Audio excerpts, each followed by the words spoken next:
Hello students, welcome to cost accounting class. Students, इस video में हम डिस्कस करेंगे कॉन्ट्रैक्ट कॉस्टिंग से रिलेटेड वो सारी फीचर्स जो कि प्रैक्टिकल क्वेश्चंस पे इम्प्लीमेंट होती हैं। इससे पहले हम एक इंट्रोडक्टरी लेक्चर कर चुके हैं कॉन्ट्रैक्ट कॉस्टिंग के ऊपर, जिसमें मैंने आपको बताया था कॉन्ट्रैक्ट कॉस्टिंग क्या होता है, इसके फीचर्स क्या हैं, इसके स्पेशल पॉइंट्स जो हमने कॉन्ट्रैक्ट अकाउंट बनाते टाइम कंसीडर करने हैं, यानी डेबिट और क्रेडिट साइड पे क्या क्या लिखना है। मैंने ये सब बेसिक आपको बताया था। साथ में हमने डिस्कस किया था कि certified work, uncertified work, retention money, expenses, material, labour, direct expenses, plant, इन सब चीज़ों को हमने कैसे यूज़ करना है, ये सब हम इससे पहले वाले लेक्चर में पढ़ चुके हैं। अब हम इसके आगे का टॉपिक कंटिन्यू करेंगे। जैसे कॉन्ट्रैक्ट कॉस्टिंग में हमने क्या क्या पढ़ा था, material, labour, direct expenses, indirect expenses, site expenses, plant and machinery और नोशनल प्रॉफिट या फिर एस्टिमेटेड प्रॉफिट, यानी कि जिन प्रॉफिट्स को हम टोटल करते थे डेबिट साइड और क्रेडिट साइड का, तो उसमें से क्रेडिट साइड का जितना काम हम कर चुके हैं, वर्क डन, उस वर्क डन की कॉस्ट जो कि क्रेडिट साइड पे हमने लिखा था और डेबिट साइड पे जो कॉस्ट हमारी आई है हमने उसमें से माइनस करना है। और हमने क्रेडिट साइड पे जो जो लिखा था वो था कि मटेरियल अगर आपका कोई लॉस्ट हो गया है, कोई मटेरियल गुम हो गया है, डिस्ट्रॉय हो गया है, कोई मटेरियल अभी भी क्लोजिंग की फॉर्म में आपके पास बचा हुआ है, that was material at site. उसके बाद प्लांट एट साइट बचा हुआ है, वर्क इन प्रोग्रेस की फॉर्म में आपके पास कुछ है। वर्क इन प्रोग्रेस में हमारे पास तब आता है जब हमारे पास सर्टिफाइड और अनसर्टिफाइड वर्क हो, जिसमें मैंने आपको बताया था कि या तो कॉन्ट्रैक्ट किसी एक फाइनेंशियल ईयर में कंप्लीट हो जाता है या फिर एक ही फाइनेंशियल ईयर में जब कोई कॉन्ट्रैक्ट कंप्लीट नहीं होता तो उसमें ये दो केसेस अराइज होते हैं, certified work and uncertified work. उसके बाद हम नोशनल प्रॉफिट या एस्टिमेटेड प्रॉफिट निकालते थे। अब बात आती है कॉन्ट्रैक्ट्स की, कॉन्ट्रैक्ट किस किस टाइप के होते हैं। अब हमारे जो कॉन्ट्रैक्ट हैं वो हमारे पास दो टाइप के आएंगे, कंप्लीटेड कॉन्ट्रैक्ट्स और इनकम्प्लीट कॉन्ट्रैक्ट्स। अगर हम कंप्लीट कॉन्ट्रैक्ट्स की बात करें, ऐसे कॉन्ट्रैक्ट जो कि एक साल में, एक फाइनेंशियल ईयर में कंप्लीट हो जाते हैं, और दूसरा कुछ ऐसे कॉन्ट्रैक्ट्स भी होते हैं जो कि एक से ज़्यादा फाइनेंशियल ईयर में कंप्लीट होते हैं। तो हम अब डिस्कस करेंगे कि अगर एक ही फाइनेंशियल ईयर में कोई कॉन्ट्रैक्ट कंप्लीट हो जाता है तो उस पर प्रॉफिट्स कैसे निकालने हैं। कैसे निकालेंगे, किसी काम को करने के लिए जो प्राइस हमने फिक्स किया था, यानी कि हमारा कॉन्ट्रैक्ट प्राइस माइनस उस कॉन्ट्रैक्ट को करने की जितनी लागत आई है। अगर प्राइस ज़्यादा है, कॉस्ट कम है तो प्रॉफिट, लेकिन अगर आपका प्राइस कम रह गया है और आपकी लागत ज़्यादा आई है तो आपका लॉस हो जाएगा। तो हम कहेंगे स्पेसिफिक प्रॉफिट या लॉस किसी स्पेसिफिक कॉन्ट्रैक्ट पे आया है।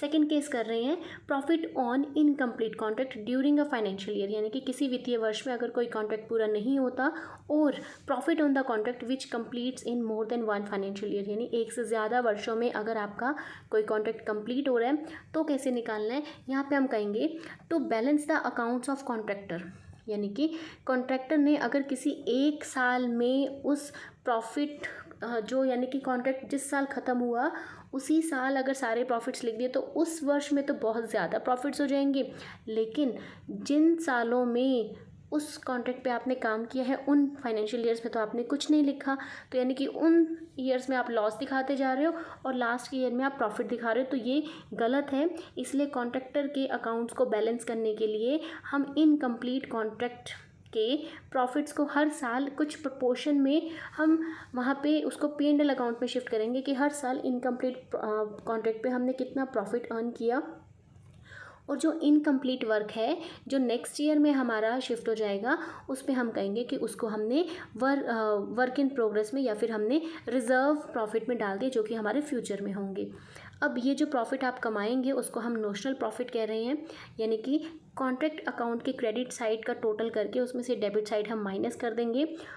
यहाँ पे आपने कौन सा लेना है, यानी कि जिस फाइनेंशियल ईयर में जब जब आपका कंप्लीट नहीं हुआ उस साल आप ऐसा करते जाएंगे। अब हम कह रहे हैं कि 100% ऑफ एन प्रॉफिट मैंने लिखा है, एन यानी कि नोशनल प्रॉफिट को मैंने अब यहाँ पे NP करके डिनोट किया है स्टूडेंट्स। तो जितना भी आपने नोशनल प्रॉफिट अर्न किया है उसको आप ये नहीं कह सकते हो कि पूरा का पूरा प्रॉफिट आपका उसी साल के लिए है, यानी कि सारा का सारा आपने नहीं कमाया होगा। क्यों? क्योंकि वर्क अभी भी आपका इनकम्प्लीट है। कोई भी सिचुएशन ऐसी आ सकती है जो कि फ्यूचर में अनफोर्सीन है, आपने डिसाइड नहीं किया था, आपको नहीं पता था, फिर भी फ्यूचर में कोई लॉस हो सकता है जैसे डैमेज, फायर, वॉर एक्सेट्रा, जिनकी वजह से आपके प्रॉफिट्स उतने रिसीव नहीं होंगे जितने होने चाहिए थे। तो इसीलिए इनकम्प्लीट कॉन्ट्रैक्ट्स के जितने भी प्रॉफिट हैं इनको हम क्या कहते हैं, इन इवेंट्स को, ये वाली इवेंट्स को ध्यान में रखकर हम अपने प्रॉफिट्स को यहाँ पे एडजस्ट कर देते हैं और 100% हम नहीं काउंट करेंगे। आगे लिखा है प्रॉफिट शुड बी कंसीडर्ड, कौन सा प्रॉफिट लेना है, जितना वर्क उस साल में कंप्लीट हो गया और आर्किटेक्ट ने जिसको सर्टिफाई कर दिया। जैसे अगर मैं कहती हूँ कोई काम जो 100% है, जिसकी वैल्यू 5 लाख रुपीज़ है, और मैं कहती हूँ 80% हो गया, तो 80% वर्क सर्टिफाइड है, इट मीन्स 5 लाख का 80% दैट इज़ 4 लाख, यानी 4 लाख अमाउंट का 80% काम आपका सर्टिफाइड है।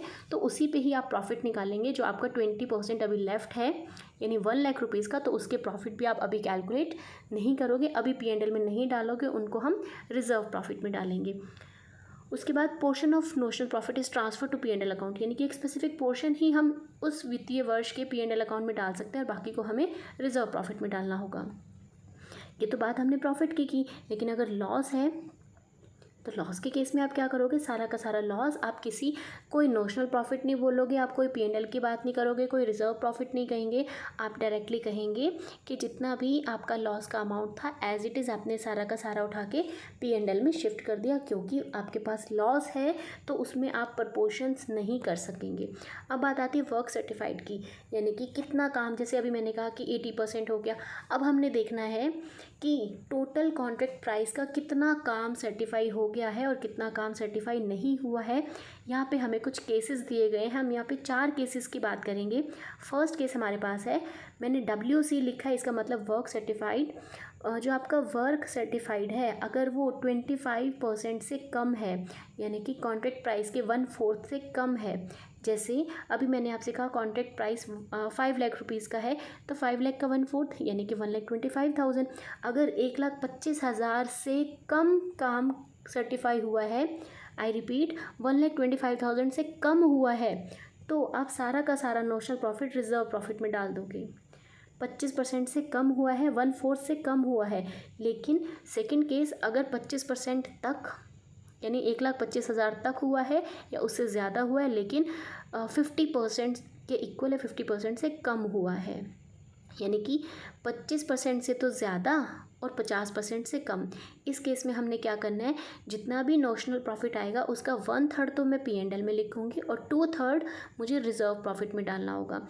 अब ये जो मैंने नोशनल प्रॉफिट की बात करनी है, यहाँ पे अभी हमने पढ़ा कि 100%, ये देखिए हमने यहाँ पॉइंट पढ़ा था कि 100% हम अर्नड नहीं मानेंगे, तो हम कहेंगे कि जितना काम हुआ है उसके प्रॉफिट को हम रिसीव्ड प्रॉफिट के नाम से कहेंगे। जैसे नोशनल प्रॉफिट मल्टीप्लाई बाय उस काम के लिए, इस वर्क सर्टिफाइड के लिए जितना कैश मिला है, तो हम प्रपोर्शन कर लेंगे, जितना काम कर दिया उसके बदले में पैसे मिल गए, कैश मिल गया, उस कैश से हम परसेंटेज के फॉर्म में निकालेंगे कि इस मान लीजिए 80% मुझे वर्क सर्टिफाइड का कैश मिला है, तो 80% के अकॉर्डिंगली मैं नोशनल प्रॉफिट एक परसेंटेज पे निकाल लूँगी। अभी हम इसका एग्जाम्पल करेंगे तो आपको क्लियर हो जाएगा। यहाँ पे साथ में लिखा है कैश बेसिस पे। कैश बेसिस का मतलब रिसीव्ड प्रॉफिट आपको काउंट करने हैं, वो रिसीव्ड प्रॉफिट जो किसी फाइनेंशियल ईयर में आप कहेंगे कि आपने कॉन्ट्रैक्ट पे अर्न किया, सर्टिफाइड वर्क पे अर्न किया। जैसे कॉन्ट्रैक्ट प्राइस 4 लाख का है, नोशनल प्रॉफिट 42,000 है, जो आपकी वर्क सर्टिफाइड है वो 1 लाख रुपीज़ है, तो आप यहाँ पे परसेंटेज निकाल सकते हो। 1 lakh divide by 4 lakh multiply by 100 यानी कि 25%। तो 25% काम हो गया है। अभी हमने जो ये कंडीशंस की थी 25% से कम था फर्स्ट केस, सेकंड केस क्या था 25% या 25 से ज़्यादा, यहाँ पे 25% काम हो गया, तो कौन सा केस लगेगा, बी वाला, यानी कि 1/3 तो आप P&L में डालेंगे और 2/3 आपका इसमें जाएगा रिजर्व प्रॉफिट्स में। तो अब हम कैसे निकालेंगे, सबसे पहले मैंने निकाला रिसीव्ड प्रॉफिट। स्टेटमेंट पूरी पढ़ते हैं। कॉन्ट्रैक्ट प्राइस 4 लाख का, सर्टिफाइड वर्क 1 लाख रुपए का, नोशनल प्रॉफिट 42,000 और सर्टिफाइड वर्क मेरा 1 लाख था लेकिन अनसर्टिफाइड 20,000 है। कैश जो मिला है वो सर्टिफाइड वर्क का भी 80% मिला है, यानी कि 1 लाख का काम सर्टिफाई हो चुका है, उसमें से भी 80% यानी कि 80,000 ही मुझे रिसीव हुए हैं। अब हम नोशनल प्रॉफिट देखो दिया हुआ है, क्योंकि हमारे पास कॉन्ट्रैक्ट अकाउंट कंप्लीट नहीं है, सिर्फ हमें एक इन्फॉर्मेशन दी गई है। तो सबसे पहले हम रिसीव्ड प्रॉफिट की बात करेंगे। अभी ये फॉर्मूला किया था, notional profit multiply by percentage. अब हम कैसे करेंगे, percentage of cash received to work certified, notional profit 42,000 multiply by percentage of work certified, यहाँ पे कितना परसेंट दे रखा है 80%, तो 42,000 का 80% जब निकाला 33,600 यानी 33,600 हम कहेंगे हमारे प्रॉफिट्स रिसीव हुए हैं। अब सर्टिफाइड वर्क देखो मैंने यहाँ पे लिखा है 25% यानी 1/4, तो यहाँ पे क्या कहेंगे 24 है तो 1/3 आपका P&L में और 2/3 आपका रिजर्व प्रॉफिट में जाएगा। रिसीव्ड प्रॉफिट अभी हमने कैलकुलेट किया 33,600 और अनरिसीव्ड कितना है, या तो टोटल 42 में से ये 33,600 माइनस कर दो या फिर 80% हमने कहा था ना रिसीव हो गया, 20% यानी रिसीव नहीं हुआ, तो हम क्या कहेंगे 42,000 का 20% निकाला यानी 8,400, ये मुझे रिसीव नहीं हुआ। एक तो ये वाले चले जाएंगे आपके किस में, आपके रिजर्व प्रॉफिट में, ठीक है।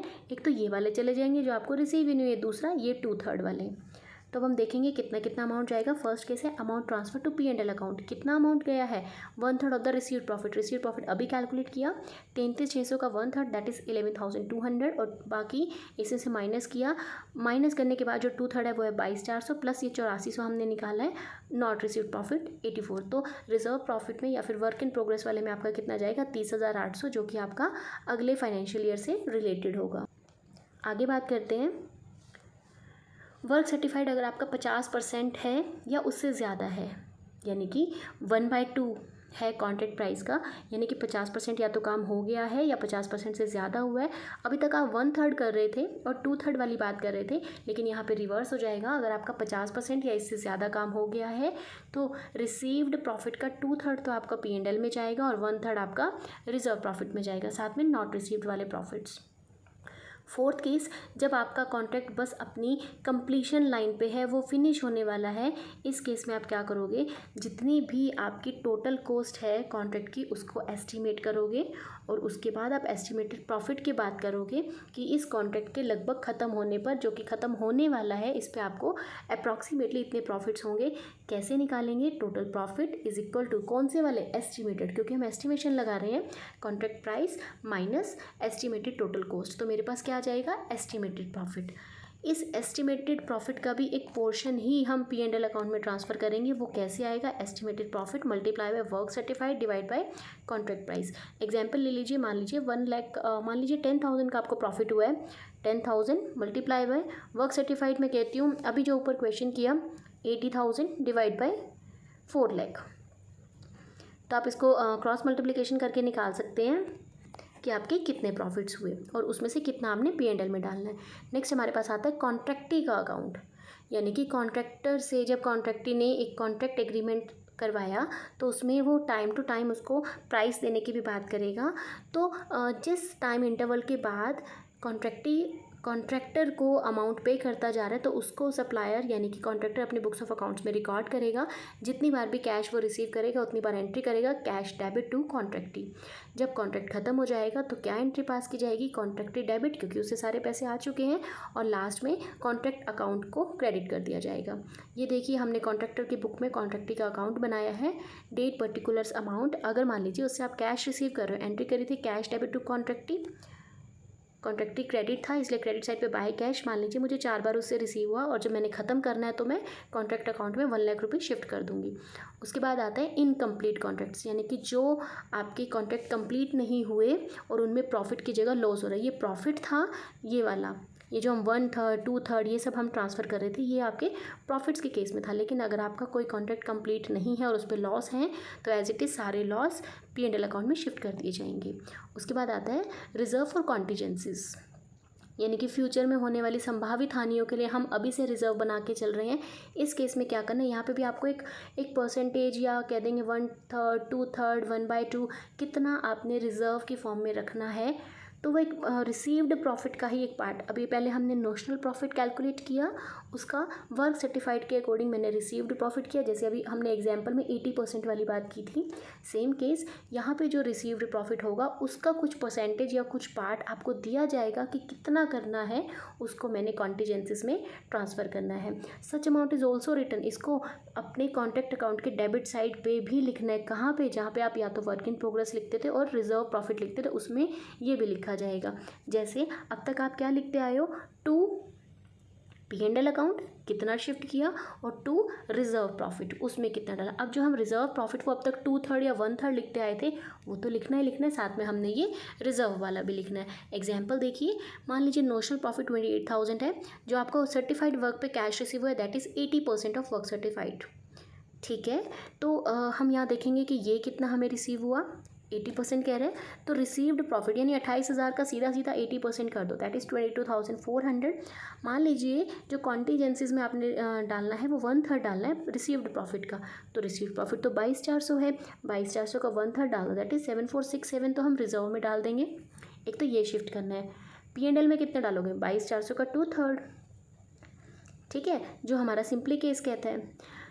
अब आप कैसे डालोगे, 1/3 तो आपका P&L में जाना है और बाकी 2/3 आपका 2/3 आपका P&L में जाएगा और 1/3 आपका रिजर्व में जाएगा, क्योंकि 80% हम कह रहे हैं काम कंप्लीट हो गया, यानी कि मोर देन 50%।